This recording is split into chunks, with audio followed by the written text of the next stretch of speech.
Welcome to Update News. Online. City Councilman Charles Potter Jr. recently held an exploratory panel discussion on the need for a single Wilmington school district. Panelists offered insight and opinions on restoring city schools to local control. Who has local control? That's what I really want you to think about. Because the state said we want to get rid of busing, return local control, but you didn't get any local control. So there's schools in your neighborhood, but you don't have local control. What does local control mean? Decision making, curriculum, teaching methods, love, textbooks, parent involvement, facilities, materials, discipline. You decide those things when you have local control. For what purpose? Educational achievement. Because isn't that what this is about?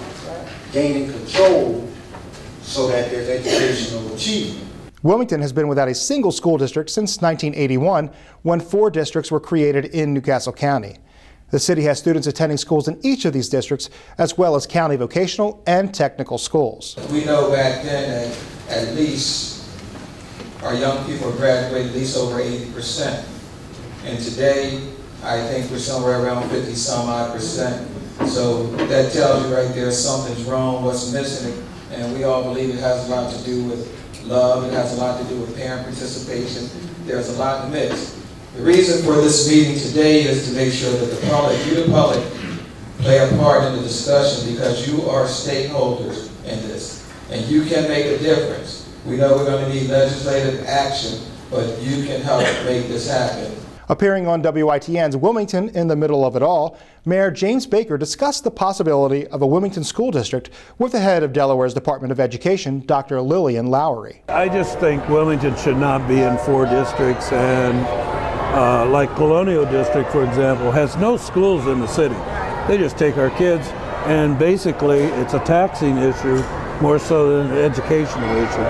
And I really, I'm not one that advocates a separate district, because I think that would be quite expensive, and you could lead yourself right down the royal pike of segregation again. So I want to look at this from that point of view of joining a district and being part of that.